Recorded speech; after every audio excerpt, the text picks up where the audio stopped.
Bonjour et bienvenue à ce webinaire que nous organisons dans le cadre des Semaines de l'évolution professionnelle. Donc, c'est un événement national qui a démarré déjà le 10 octobre et qui se termine demain. Donc, pendant ces 2 semaines, on vous propose plein d'événements. J'espère que vous nous entendez bien. Euh, Vous pouvez nous le signaler dans le chat. D'ailleurs, on va se servir aussi de l'onglet questions que vous pouvez voir en bas à droite pour poser des questions et on prendra le temps de répondre à ces questions à la fin du webinaire. Parfait, merci pour vos retours. Vous pouvez aussi regarder les questions et voter pour les questions qui vous paraissent intéressantes. Comme ça, on sera priorisé entre les questions qui sont proposées. Donc, comme j'ai dit, cet événement qui va bientôt se conclure est organisé par l'APEC, par le réseau EVA, le groupement Évolution, la BGE Guayane, Anta RH Corse et Axis Martinique, et plein d'autres partenaires, comme aujourd'hui vous allez le voir. Et l'idée c'était de proposer des webinaires intéressants. Il y en a plus de 100, les webinaires qui sont gratuits et qui parlent de tout ce qui gravite autour de l'évolution professionnelle, que ce soit changement de métier, création d'entreprise, évolution dans son domaine, ou bien présentation de certains secteurs d'activité qu'on connaît peut-être mal ou qu'on connaît pas du tout. Et aujourd'hui, on se rencontre justement pour parler d'un secteur en particulier.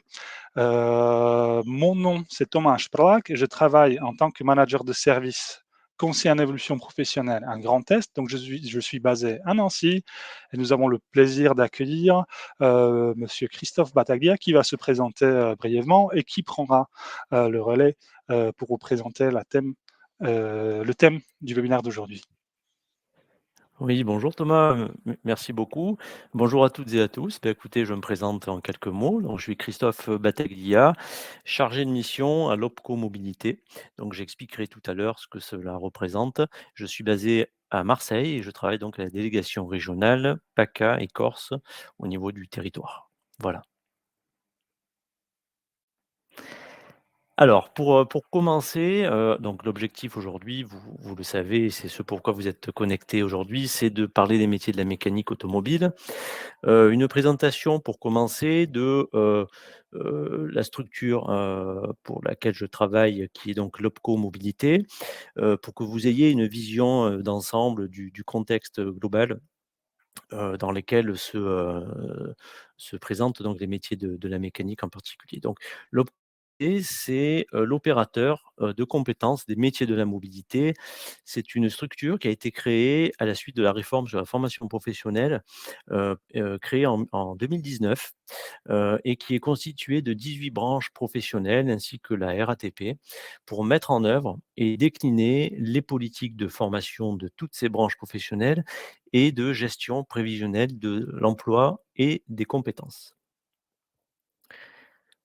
Vous voyez donc à l'écran, l'ensemble des branches professionnelles ou tout du moins la plupart, et les secteurs professionnels que l'on représente.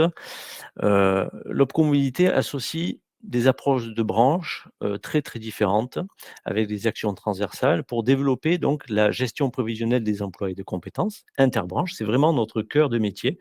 Donc vous voyez à l'écran les principales branches professionnelles. Donc la plupart, vous les voyez, ce sont des branches du transport, transport ferroviaire, maritime, routier, sanitaire, urbain, mais aussi des agences de voyage, des ports de plaisance, ports et manutention, la RATP. Et je termine par celle qui, va nous intéresser en particulier aujourd'hui, à savoir la branche des services de l'automobile. Donc l'ambition de l'Opco Mobilité, en quelques mots, c'est d'être au service des entreprises et des salariés, ainsi que des branches, professionnelles, en contribuant à structurer l'emploi et les compétences des métiers de la mobilité des personnes et des marchands, qui s'inscrivent pleinement dans tous les enjeux et il y en a énormément. Des enjeux en termes de transition numérique avec l'arrivée et le développement de l'informatique, d'internet et cetera. Des enjeux énergétiques et des enjeux aussi, écologiques. Donc nos principales actions en tant qu'opérateurs de compétences, sur les métiers vont être déjà pour commencer d'apporter un conseil pour des réponses individualisées à tous les acteurs, que ce soit des entreprises, des salariés, des demandeurs d'emploi ou tout type de public. On va avoir aussi un rôle d'information sur tous les dispositifs de formation que nous proposons. Nous faisons aussi la promotion des métiers de la mobilité pour répondre aux besoins de recrutement des entreprises. Donc la réunion d'aujourd'hui en est un exemple, concret, hein, puisqu'on va vous présenter les métiers de la mécanique et on intervient aussi sur tout le côté financement, puisque nous finançons l'alternance et le développement des compétences, dans les entreprises qui relèvent de notre pro. Donc, un maître mot, je dirais, pour caractériser notre action, c'est d'assurer un service de proximité. Un service de proximité qui se traduit par un accompagnement qui va du conseil à la gestion, avec une offre de service en phase avec tous les besoins. Offre de service qui évolue, régulièrement pour, d'une part, anticiper l'évolution des emplois et des compétences, développer l'alternance et l'apprentissage et développer les compétences dans les entreprises pour faire face à tous les enjeux que j'évoquais, précédemment. Alors quelques chiffres clés, là encore, hein, pour, que vous ayez une vision, globale de ce que l'on représente. Alors pour mobilité, donc, il y a au total, ça représente 87 431 entreprises pour environ 1,4 million de salariés.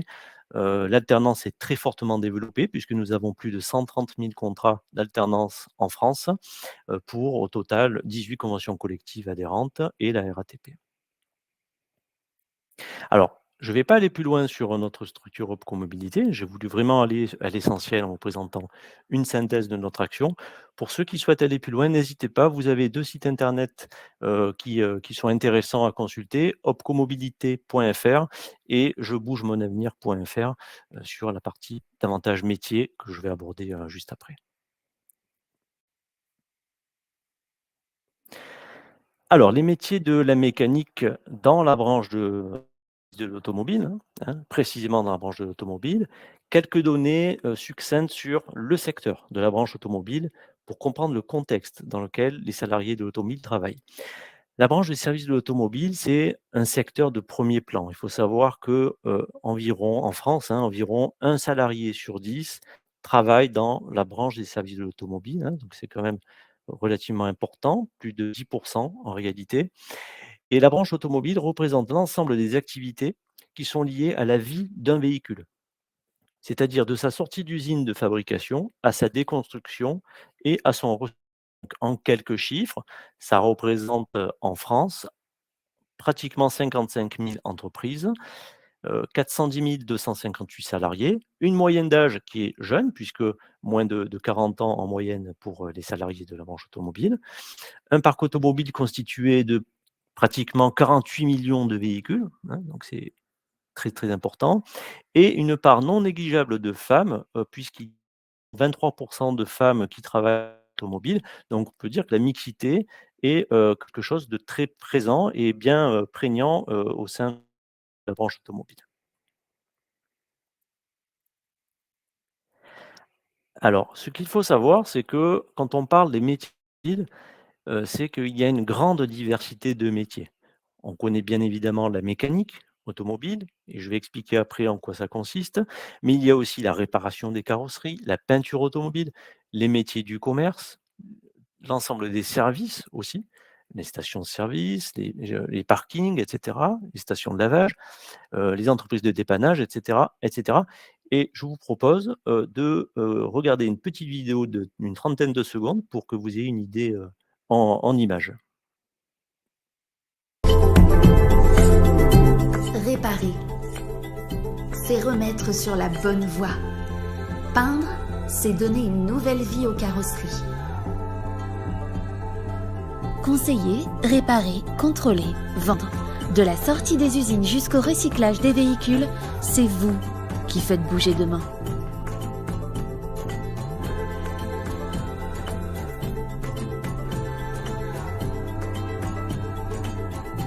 Rejoignez les métiers des services de l'automobile. À découvrir sur jebougemonavenir.fr.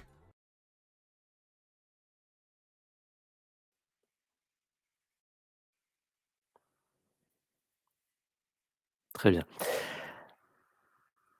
Alors, donc, vous avez vu en quelques secondes, en images ce que cela représentait.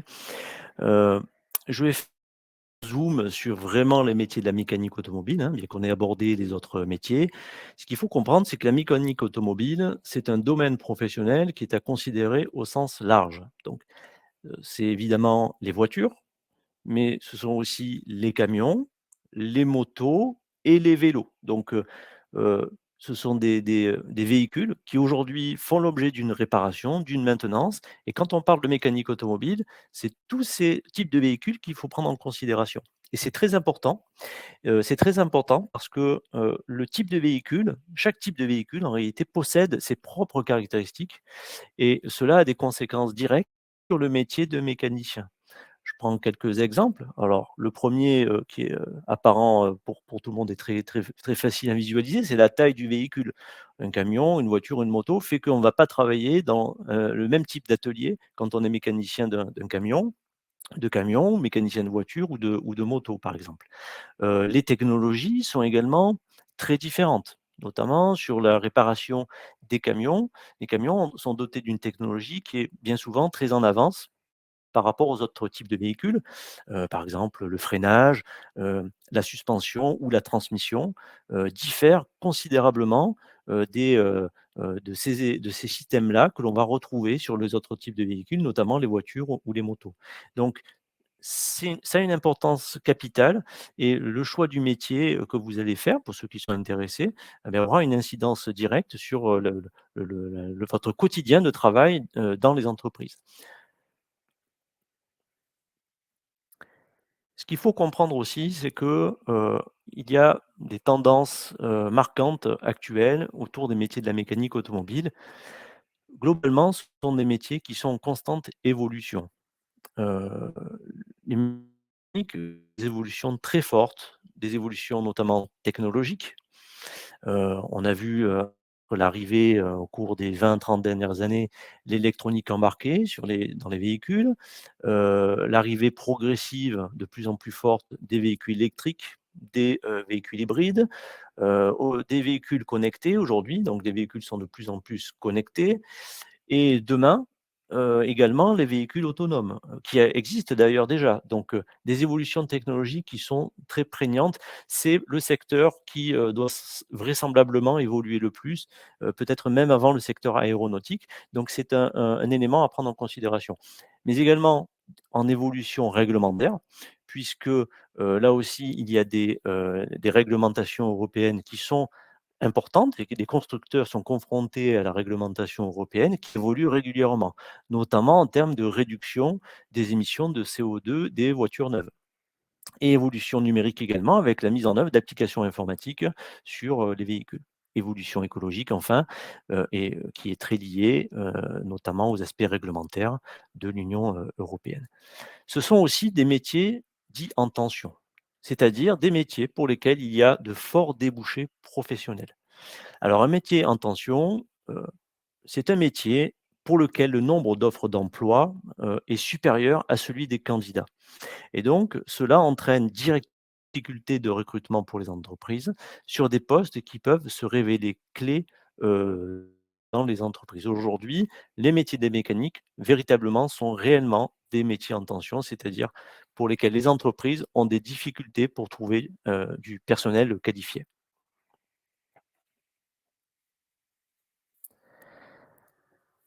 Alors, une présentation des métiers de la mécanique automobile, donc là, je vais parler, des différents types de métiers, les principaux, avec également les différentes activités professionnelles. Le mécanicien automobile, pour commencer, alors, vous avez bien compris, hein, c'est à la fois intervenir soit sur des voitures, soit sur des camions, soit sur des motos, hein. Donc on choisit dès le départ son orientation professionnelle, hein. Donc quand on est mécanicien voiture, on est mécanicien voiture dès le début, hein. Donc ce sont des véhicules qui sont très différents et donc on doit faire un choix dès le départ par contre. Le mécanicien automobile assure l'entretien courant et la réparation des véhicules. Donc son métier consiste à effectuer des révisions régulières, heu, identifier des problèmes mécaniques correctifs, réaliser des travaux d'entretien périodiques, c'est-à-dire, suivant différentes échéances, il y a des travaux, d'entretien périodique à effectuer et des travaux de maintenance. C'est une personne dans l'entreprise qui va, après quelques années d'expérience, pouvoir évoluer vers un poste, par exemple, de technicien automobile ou de chef d'atelier, c'est-à-dire celui qui va effectuer le management au sein de l'entreprise, le management de mécaniciens ou de techniciens. Nous allons voir juste après les, activités du mécanicien automobile. Alors, vous voyez donc à l'écran, tout n'apparaît pas, mais vous avez un aperçu, assez large des activités du mécanicien.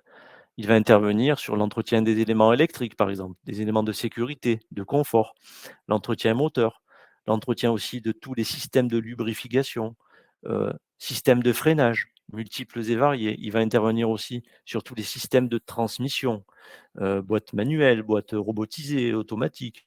Il va intervenir sur les circuits de climatisation.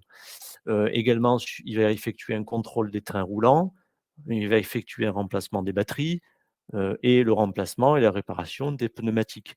C'est un métier multitâche où il y a beaucoup de systèmes et beaucoup de choses à remplacer.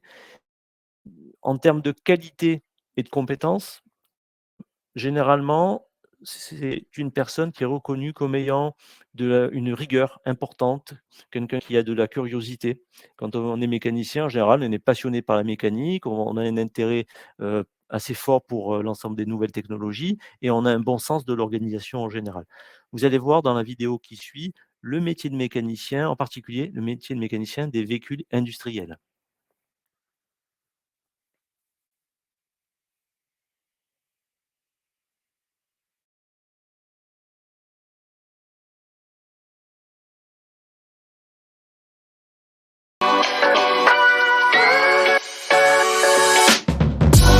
Bonjour, je m'appelle Océane, je suis technicienne de maintenance automobile.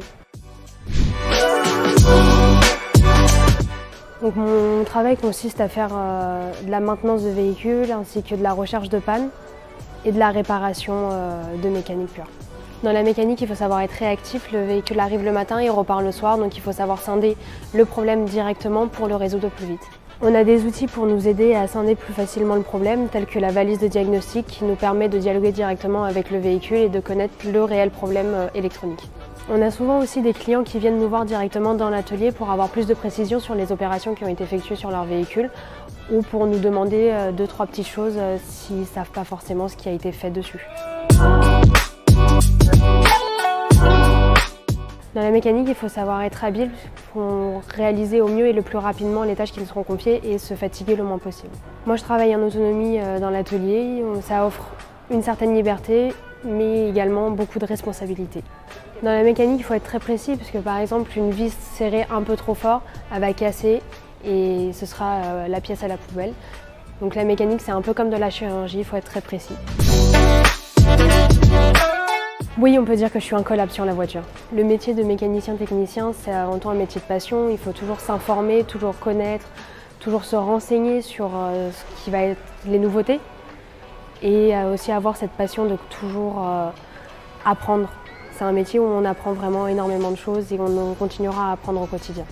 Il faut toujours s'informer et se former surtout sur les nouveautés qui vont arriver, donc l'hybride et l'électrique. Par exemple, il faut connaître le nom des différentes pièces qu'on va avoir au sein d'une voiture pour pouvoir les remplacer et mener à bien nos missions. J'aime beaucoup mon métier parce que c'est quelque chose de très manuel, où on bouge énormément, on découvre et on en apprend tous les jours.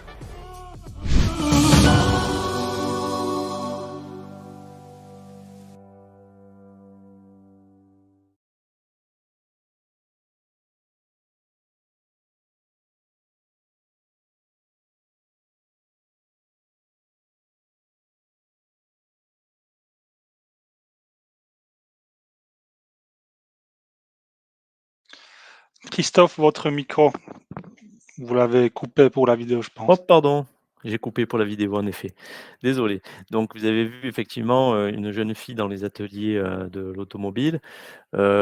C'était une technicienne automobile, hein, donc c'est une personne qui, en technicien, on le verra après, il faut avoir un bac professionnel ou un BTS automobile. Donc vous avez vu, ça vous donne quand même une idée du contexte de travail que l'on rencontre lorsqu'on est salarié dans le monde automobile. On va passer à la suite. Voilà, avec le métier donc de technicien automobile. Le technicien, lui, à la différence du mécanicien, si vous voulez, va être le spécialiste du diagnostic de l'électricité et mécanique. Et il va être capable d'intervenir dans toutes les activités préventives et correctives des véhicules. Donc, un niveau qui est plus difficile, plus élevé, et son travail va consister à diagnostiquer, analyser le dysfonctionnement, les pannes, effectuer les réparations ou les remplacements des éléments défectueux. Et c'est quelqu'un qui va pouvoir évoluer vers un métier, de chef d'atelier, là aussi, donc c'est-à-dire un manager, réceptionnaire ou chef de centre de service, rapide. Là aussi, le maître mot, je pense, du technicien, ça va être celui qui va être l'expert de l'électronique, de l'électricité et du diagnostic. C'est-à-dire qu'il va devoir, analyser, le problème. Un diagnostic, c'est un raisonnement en réalité, hein, qui est mené et qui permet d'identifier la cause ou l'origine d'une défaillance. On fait tous un diagnostic, hein, d'ailleurs, hein, lorsque vous avez votre propre téléphone portable qui ne fonctionne pas, eh bien vous allez, pour commencer, de charger la batterie. Si c'est pas, si ça vient pas de là, vous allez peut-être vous dire que c'est la prise murale qui ne fonctionne pas, et cetera, et cetera, hein. Donc en fait, c'est une enquête qui est effectuée par le technicien, en imaginant toutes les causes possibles, qui est à l'origine en fait du problème, rencontré par le client. Alors ce qu'il faut savoir quand même, c'est que diagnostic, c'est le diagnostic effectué par le technicien, est réalisé via un outil de diagnostic. C'est un ordinateur que l'on branche sur le véhicule et qui permet, concrètement en fait de dialoguer avec la voiture.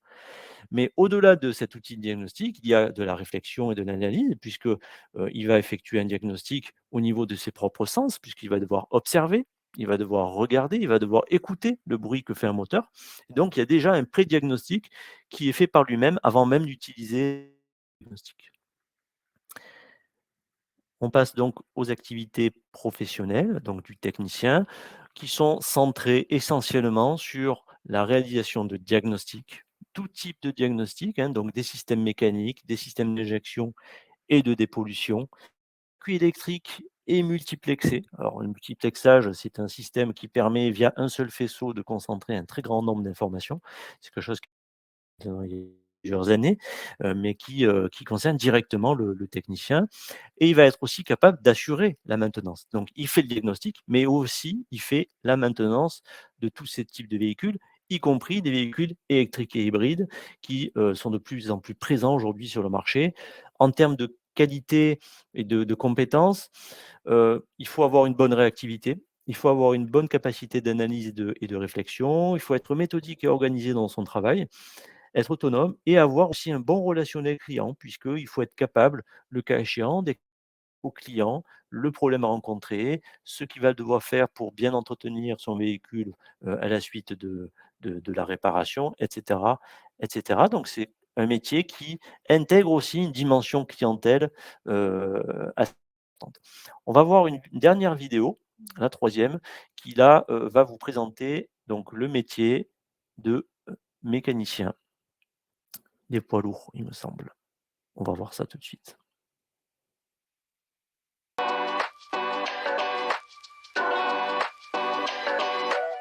Salut, c'est Sonia, je suis mécanicienne. Mon métier, je répare des camions, donc je fais l'entretien, les passages aux mines. Les passages aux mines, c'est vérifier tout ce qu'il y a avant de passer au contrôle technique. Quand je suis bloquée, je vais chercher, un peu me creuser la tête, et si j'y arrive pas, je vais voir un de mes chefs. Ce qui est bien dans le travail d'équipe, c'est qu'on s'entraide. Quand on est bloqué sur une panne, ils viennent nous apporter leurs connaissances, et comme ça, au moins, on reste pas bloqué. Moi, ce que je préfère le plus, c'est réparer. Il faut être très minutieux, vraiment fouiller au millimètre près, trouver une moindre panne qu'il y a, Ben, j'ai une responsabilité parce que j'ai la vie des chauffeurs en main. Si on fait un truc de travers, tout peut arriver sur la route, quoi. Ce métier est un peu dangereux, oui, parce que quand on soude ou quand on coupe, ben, on peut se couper, mettre la ferraille dans les yeux. La prochaine étape, j'aimerais passer le permis et aller sur la route et rouler. Les compétences qu'il faut avoir, c'est qu'il faut être habile des mains, avoir un peu de connaissances en mécanique.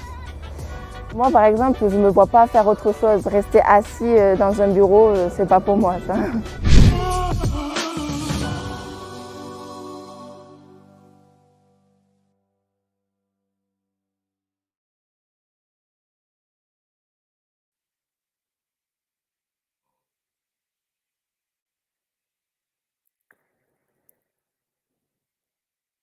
Très bien.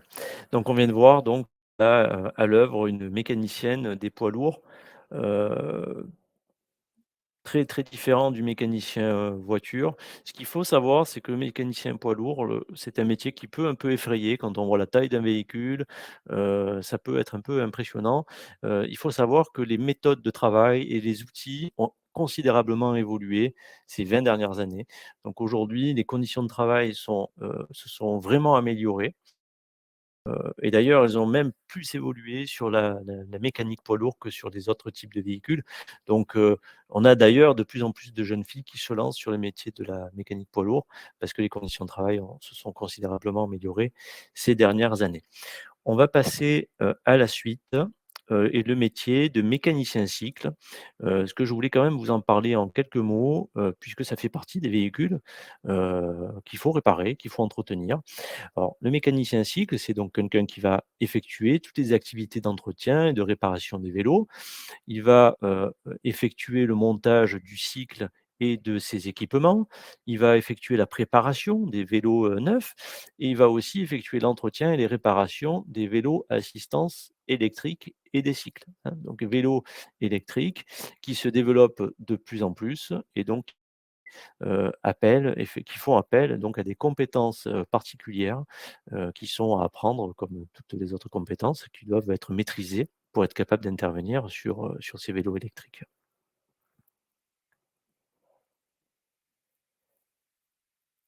Alors en synthèse, on a vu de nombreux éléments. Ce que l'on peut retenir pour, devenir mécanicien automobile notamment. Alors, on a 2 catégories de métiers, si on peut se permettre de décomposer les choses de cette façon-là. On a le métier d'opérateur service rapide qui lui va effectuer l'entretien courant, il va d'usure. Par exemple, il va remplacer les pneumatiques, les plaquettes de frein, effectuer les entretiens, effectuer les révisions, les vidanges et cetera, hein. Donc ce sont toutes les entreprises données, par exemple, Midas, Feu Vert, Noroto, Speedy et cetera, hein, ce sont ces entreprises-là. On va avoir ensuite le métier de mécanicien automobile qui va être capable évidemment de faire toutes ces activités-là, de l'opérateur de service rapide, mais va également être capable d'intervenir sur de la mécanique un peu plus lourde, par exemple le changement d'une courroie de distribution et cetera. Donc on est sur une activité qui demande, des mécaniques beaucoup plus poussées. En termes de diplôme, c'est-à-dire si je souhaite devenir, mécanicien automobile, quelle formation je vais devoir suivre? Ben, vous savez qu'il y a de nombreuses possibilités. Il y a d'un côté des diplômes de l'éducation nationale, par exemple des CAP mécanique automobile, un bac professionnel mécanique automobile, avec à chaque fois des options. C'est-à-dire que vous allez devoir choisir une option. L'option véhicule particulier, l'option véhicule transport routier, c'est-à-dire la réparation des camions, ou l'option motocycle. Vous pouvez aussi suivre une formation de type CQP, certificat de qualification professionnelle ou titre, à finalité professionnelle de l'ANFA, qui est l'Association nationale pour la formation automobile et vous retrouvez des CQP dans tout mécanique, à la fois les voitures, les motos et les camions.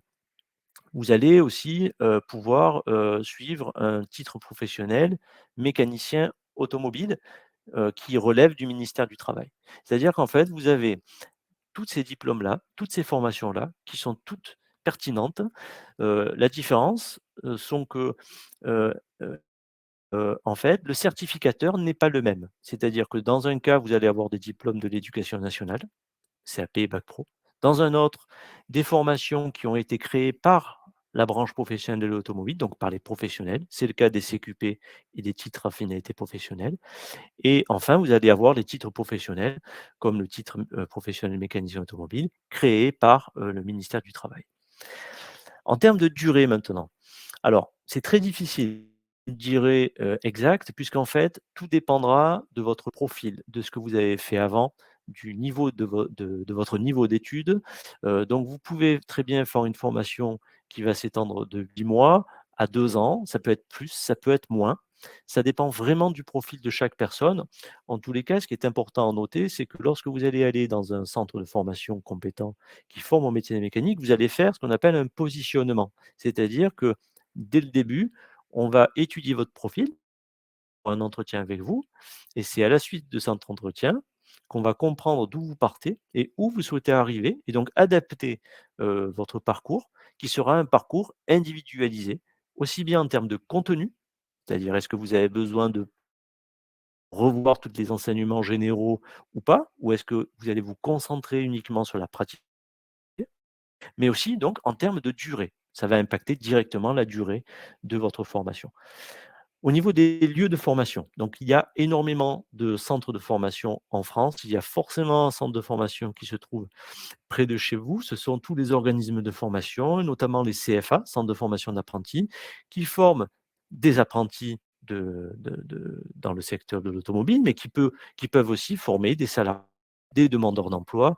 Donc, ils sont capables d'intervenir et de proposer des formations à des personnes qui ont des statuts très, très différents. Pour aller plus loin sur les lieux de formation, moi, je vous invite à aller sur le site jebougemonavenir.fr. Vous allez avoir la possibilité de trouver des formations. Il y a un autre site intéressant, c'est métiersserviceauto.fr, qui vous permet aussi de connaître les lieux de formation et d'en savoir plus sur les métiers. On passe sur la pour le métier de technicien automobile, là aussi, pour que vous ayez en tête les points clés à retenir. Euh, Son domaine de compétences, vous l'avez vu, contrairement au mécanicien, il va être plus large. Certes, il va y avoir de la mécanique, mais il va y avoir aussi et surtout de l'électricité, de l'électronique, du diagnostic, et il va être capable d'intervenir sur tout type de motorisation, notamment motorisation dite alternative, c'est-à-dire véhicule hybride, véhicule électrique. J'aurais pu rajouter véhicule GPL, GNV. C'est partie aussi de ses compétences. Là aussi, différents types de diplômes, de formation suivant le certificateur. Donc vous avez diplôme de l'éducation nationale, notamment le bac professionnel, mais pour aller plus loin, notamment un BTS maintenance des véhicules qui vous donne un niveau bac plus 2 et qui vous permet d'être véritablement un expert de la mécanique du diagnostic et d'évoluer ensuite, pourquoi pas, vers le métier de chef d'atelier. Vous avez aussi les CQP de la NFA, dont je parlais tout à l'heure, mais cette fois d'un niveau supérieur, notamment le technicien expert après-vente automobile pour les 3 types de véhicules, moto, voiture et camion, et également un titre professionnel technicien électromécanicien automobile. La durée de la formation, là aussi, elle est indicative. Il faut forcément un peu plus de temps pour acquérir les compétences d'un technicien automobile. Encore que, tout dépend de ce que vous avez fait auparavant. Si vous avez fait, par exemple, un bac STI, si vous avez fait un bac scientifique, si vous avez déjà un BTS, et cetera, eh bien, votre parcours pourra être adapté et sera adapté, en fait, en fonction de ça, et la durée, sera, déterminée en fonction de votre niveau à vous. Les lieux de formation, bah, ce sont les mêmes, hein, donc les organismes de formation et tous les centres de et que vous allez pouvoir retrouver sur jebougemonavenir.fr ou sur les métiers serviceauto.fr. Donc, on a vu jusque-là les principaux métiers de la mécanique automobile sur la branche professionnelle. En synthèse, quelles sont les compétences clés de ces métiers? Quels sont les diplômes ou les formations à suivre pour aller vers ces métiers-là? Et également les lieux de formation. Maintenant, ce que je vais aborder pour conclure, sur cette partie, avant de redonner la parole à Thomas, c'est effectivement comment fait-on? C'est-à-dire comment fait-on pour accéder à ces métiers de la mécanique en termes de dispositifs? Qu'est-ce qui s'offre à vous d'un point de vue notamment financier? Quelles sont les possibilités, de prise en charge? Alors, il y a plusieurs possibilités, vous les voyez à l'écran. Je prends le premier, c'est transition collective, qu'on appelle communément Transco, qui est en fait un parcours de reconversion pour vous orienter vers un métier d'avenir. C'est-à-dire que pour des personnes qui travaillent, qui sont salariées dans une entreprise, et dont l'emploi est considéré comme un emploi fragilisé par l'employeur, et salariés qui souhaitent s'orienter vers un métier porteur, et en l'occurrence, il s'avère que les métiers de la mécanique, mais aussi de la réparation des carrosseries que j'ai pas évoqué, sont des métiers porteurs, c'est-à-dire des métiers en tension pour lesquels il y a des possibilités d'embauche. Et bien effectivement, dans ce cas-là, si vous êtes sur un emploi fragilisé et considéré comme tel par l'employeur et que vous souhaitez aller vers un métier porteur comme la mécanique, vous allez peut-être pouvoir bénéficier d'un accompagnement et d'une prise en charge par transition collective. En fait, c'est l'association, transition professionnelle.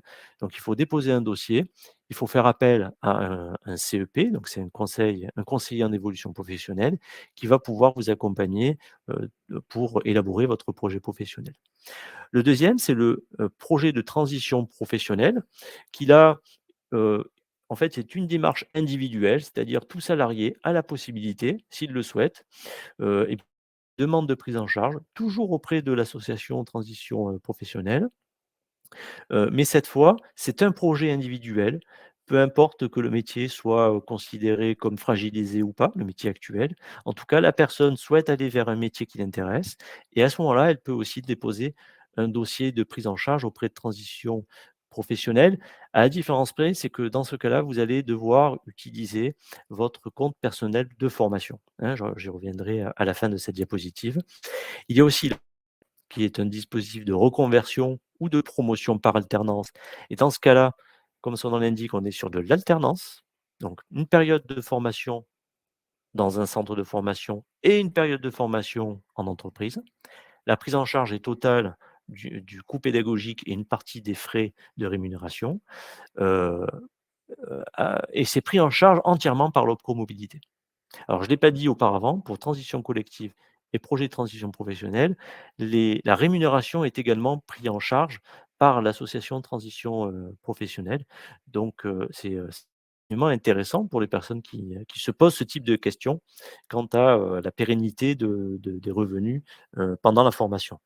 Il y a l'alternance, c'est-à-dire les contrats d'apprentissage ou les contrats de professionnalisation qui s'adressent plutôt à des personnes qui aujourd'hui ne sont pas en emploi, qui sont peut-être demandeurs, qui souhaitent acquérir des compétences par l'acquisition d'un diplôme pour accéder à un métier. Vous avez aussi d'autres dispositifs, je ne vais pas forcément beaucoup m'étendre là-dessus, mais ce sont des préparations opérationnelles à l'emploi individuelles, donc POI ou POC, le C voulant dire collectif, et ça concerne des demandeurs d'emploi. Là aussi, une prise en charge totale des coûts pédagogiques de la formation.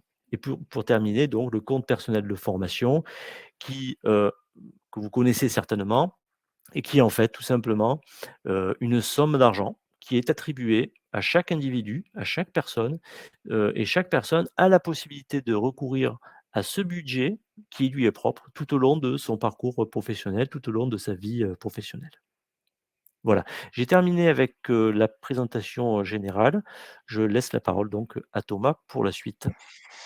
Merci. Donc avant de répondre aux questions, effectivement, plein de ressources, plein de possibilités qui ont été mentionnées. Il peut être difficile parfois de s'y retrouver, c'est pour ça que l'État a mis en place aussi ce beau service qu'on souhaitait vous présenter pour terminer les diapos, c'est le service conseil en évolution professionnelle. Alors c'est quoi? C'est un service public qui a été créé déjà en 2014, mais renouvelé en 2000, enfin, rénové en 2020. Alors c'est un service qui permet à chaque personne, peu importe son statut, de faire un point sur sa situation professionnelle pour éventuellement envisager une évolution professionnelle. Donc ce qui est important de retenir, c'est que c'est un service gratuit. Donc, il y aura un conseiller, une conseillère qui peut vous accompagner gratuitement pour identifier votre projet, l'élaborer, le formaliser et le mettre en œuvre, trouver un financement, trouver la bonne formation, et cetera. C'est un service qui est confidentiel, c'est-à-dire, c'est un service que vous pouvez mobiliser à votre initiative sans tenir au courant l'employeur. Tout ce qui se dit dans le bureau avec la conseillère reste dans le bureau. Un service neutre, ça veut dire quoi? Qu'on n'est pas là pour, ou la conseillère n'est pas là pour juger votre projet, pour vous aiguiller, pour vous orienter vers un domaine en particulier, mais pour vous aider à bien peser les pour et le contre, pour vous aider à structurer votre réflexion. Par exemple, si vous avez une idée, de vous orienter vers un ou plus, ou vers le secteur qu'on vient de présenter. Un service qui est accessible en fonction de l'opérateur, mais nous qui accompagnons les salariés et les indépendants, nous nous engageons à proposer un rendez-vous sous 10 jours à moins de 30 km de votre domicile. Par exemple, un grand test, on a presque 60 agences avec une centaine de conseillers et c'est la même chose plus ou moins dans chaque région. Très concrètement, comment ça se passe ou pour qui le service est proposé? Si vous êtes salarié du secteur privé ou travaillant indépendant, c'est votre opérateur régional qui peut vous accompagner. Donc, soit le réseau EVA, le groupe Évolution ou d'autres opérateurs dont les logos vous voyez dans le premier carré. Si vous êtes cadre, en emploi ou à la recherche d'emploi, c'est l'Agence pour l'emploi des cadres qui peut vous accompagner, mais vous pouvez aussi choisir un des opérateurs régionaux. Si vous êtes inscrit au Pôle emploi sans activité, c'est le Pôle emploi qui vous accompagnera. Si vous êtes inscrit au Pôle emploi, mais si vous avez une activité à temps partiel ou une activité en indépendant, vous pouvez aussi être accompagné par un des opérateurs régionaux. Pour les jeunes de moins de 26 ans en difficulté d'insertion, c'est la mission locale. Mais si vous êtes jeune, apprenti, stagiaire rémunéré, pareil, ça peut être un opérateur régional. Et l'opérateur spécialisé dans l'accompagnement des situations difficiles, des situations de handicap, où il y a une question de reclassement, de mise en place des aides pour l'employeur ou pour la personne à cause d'un handicap, ça va être le Cap emploi. Donc, effectivement, le conseil en évolution professionnelle, c'est pas uniquement pour changer complètement de domaine, de secteur, mais aussi éventuellement faire le point sur où j'en suis. Est-ce qu'il y a des compétences que je pourrais acquérir, développer, que j'utilise moins ou que je n'ai pas et qui pourraient m'aider à évoluer dans mon secteur, hors de mon secteur.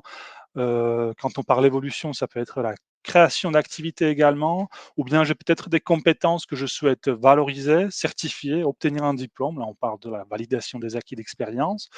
Ou je veux changer d'entreprise, j'ai besoin de remettre à jour mon CV, ma lettre de motivation, ou bien tout simplement j'attends ou je prépare mon entretien professionnel pour réfléchir avec mon manager sur mon évolution en interne.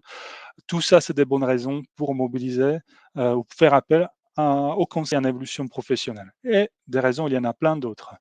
En règle générale, comment ça se passe? Le premier rendez-vous permet à vous et à conseiller de bien comprendre la situation, le besoin, où vous en êtes dans vos idées, et puis de vous proposer un premier niveau de réponse en termes d'informations sur les dispositifs mobilisables, sur les métiers, sur le marché de l'emploi, sur les ressources à votre disposition.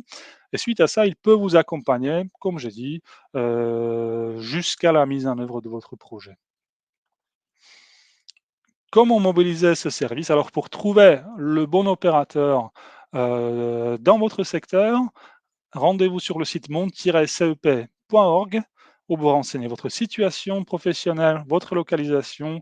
Vous cliquez sur recherche, ça va vous proposer une agence, un numéro de téléphone ou un site web pour prendre rendez-vous. Comme j'ai dit, ça peut aller très vite. Sous 10 jours, on vous reçoit et le service, enfin les créneaux de rendez-vous sont aussi proposés le soir et samedi matin pour que vous ne soyez pas obligé de prendre des congés, des RTT, etc. Merci donc de votre attention. C'était tout de notre part. Et maintenant, nous allons prendre le temps, il nous reste 15 minutes pour répondre aux questions. Alors, Christophe, est-ce que vous souhaitez que je les lise et vous essayez de répondre? Alors, quelles sont les écoles qui forment au métier Oui. du vélo? On va commencer par... Attendez, Oui. on va faire différemment. Je vais les trier par vote, mais en fait, ça revient au même. Donc, voilà, première question, les questions qui forment au métier du vélo. Alors oui, effectivement, donc les écoles qui forment au métier du vélo, vont être souvent des CFA, des centres de formation d'apprentis, que pouvoir retrouver, heu, un peu partout. Alors ce ne sont pas les formations les plus fréquentes, c'est vrai que la plupart du temps, les formations les plus fréquentes sont les formations mécaniques, des véhicules légers notamment, ou des véhicules industriels. Vélo, ça va être dans un CFA où vous allez pouvoir avoir comme, formation, le mécanicien cycle, la formation du mécanicien cycle ou la conseiller technique cycle, c'est-à-dire à la fois la mécanique mais aussi des compétences, commerciales pour travailler dans une entreprise qui bien souvent est une toute petite entreprise. La plupart du temps, ce sont des entreprises, de moins de 10 salariés que l'on va retrouver dans la branche des services de l'automobile. Merci. Alors, une question et aussi une observation très intéressante. Est-ce qu'on peut parler ou évoquer le souci qui se pose avec l'évolution rapide des technologies que vous avez évoquées, Christophe? Et on constate qu'il peut y avoir des écarts importants sur l'enseignement donné en CFA. Est-ce que le constructeur préconise les formations constructeurs? Est-ce que les établissements scolaires arrivent à suivre? Oui, effectivement, c'est une bonne question. C'est une bonne question. Ce qu'il faut, comprendre, c'est qu'il y a d'un côté la technologie qui est en fait, transversale, multimarque et puis après il y a, chaque constructeur qui va, s'approprier cette technologie et qui va l'adapter à ses propres véhicules. Ce qu'il faut savoir, c'est que les formations, qu'on retrouve dans le secteur automobile sont des formations dites multimarques. Ce sont des formations transversales. Elles ne sont pas ciblées en général sur une marque automobile. Pourquoi? Parce que l'idée, c'est de permettre une transférabilité des compétences et donc de donner la possibilité au stagiaire, à la personne qui est en formation, de pouvoir changer d'entreprise au cours de sa carrière plus facilement que, quelqu'un qui aurait été formé sur, des technologies, sur des systèmes qui ont été, imaginés par un constructeur. Donc l'idée, c'est effectivement de se former sur, tout type de véhicule. D'ailleurs, dans les centres de formation, vous allez pouvoir travailler aussi bien sur des véhicules français, mais c'est aussi des véhicules étrangers et c'est ça qui donne toute la richesse et la compétence, à la personne. Sachant aussi pour terminer là-dessus, c'est que, bien sont obligatoirement obligés en fait de s'adapter aux nouvelles technologies puisque tous les diplômes, tous les CQP ou les titres sont des formations qui sont réactualisées régulièrement pour intégrer au fur et à mesure toutes les nouvelles technologies qui apparaissent sur le marché. Merci. Alors, une question aussi, sur les métiers en tension, les opportunités sur les fonctions cadres dans le secteur. Alors oui, les métiers en tension sur les fonctions cadres. Alors, tout dépend ce que l'on entend par fonction cadre. Ça va être plutôt un statut plutôt qu'un métier à proprement parler. Mais si je traduis un petit peu la question, on voit à peu près à quoi ça fait référence. On va pouvoir retrouver par exemple, des fonctions, de cadre comme par exemple des réceptionnaires après-vente. Ce sont des personnes qui ont affaire à la clientèle, et il y a beaucoup de besoins sur ce champ-là. Ce sont des gens qui ont un bon niveau technique, en mécanique notamment, mais aussi, des compétences commerciales et clientèle, développées. Vous allez aussi avoir une fonction cadre, par exemple, de chef d'atelier ou un cadre technique d'atelier, métiers qui sont très demandés, dans les entreprises. Merci. Alors, vous l'avez déjà évoqué, mais dans les métiers des véhicules, est-ce qu'il y a également des métiers qui sont liés à l'électrotechnique, l'énergie, l'électricité? Et si oui, peut-il y avoir des perspectives d'évolution? Oui, alors effectivement, c'est important cette, notion-là. Ce qu'il faut comprendre, c'est que, il n'y a pas, si vous voulez, à proprement parler, un métier, très ciblé sur une seule technologie. Par exemple, mécanicien, de véhicules, électriques.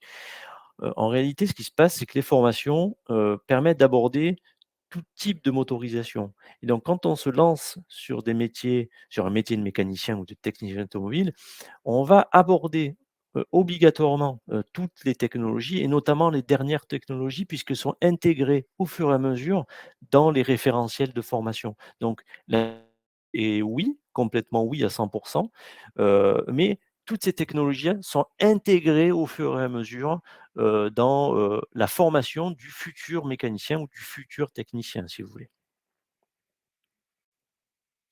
Et puis une question qui est plus, qui concerne plus le système. Alors on voit que les métiers de la mécanique automobile vont évoluer considérablement avec la fin du moteur thermique.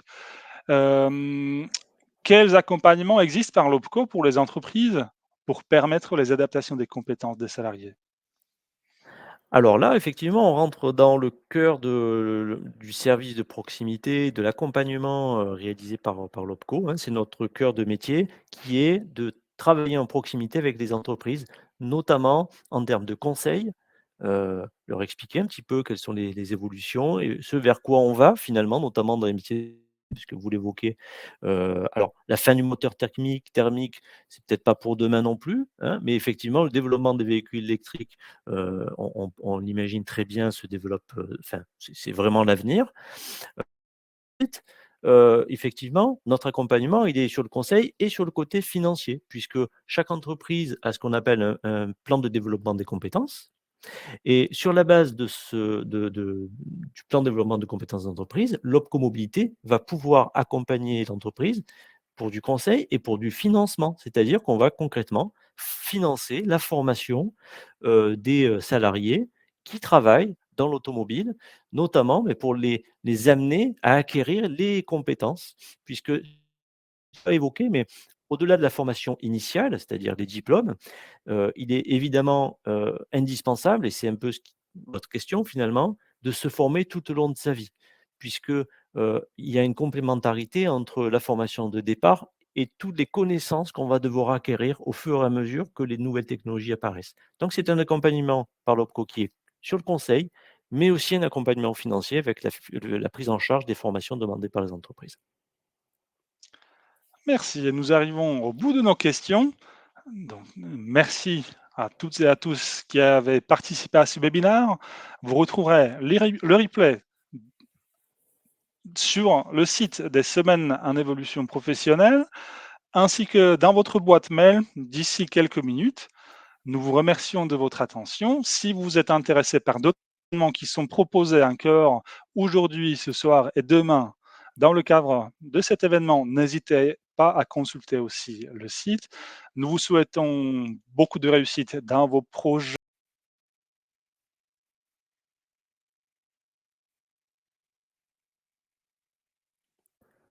Hop, ça a coupé, je ne sais pas si vous m'avez entendu. Nous vous souhaitons, ce que je Ça a dis, coupé quelques secondes. beaucoup de réussite dans vos projets d'évolution professionnelle, dans vos réflexions. Et pour trouver un accompagnement, donc n'hésitez pas à mobiliser le conseiller en évolution professionnelle.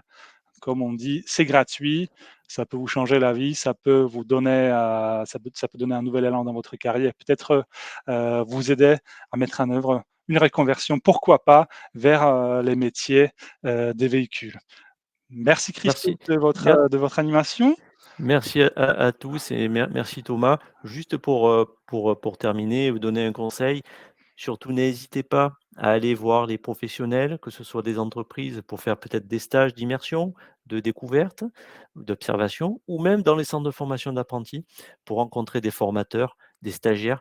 Rien de mieux effectivement de voir concrètement sur le terrain comment ça se passe, parce que vous allez pouvoir travailler, regarder en atelier quelles sont les méthodes de réparation et cetera. Voilà, bon courage à tous et bonne continuation en tout cas. Merci.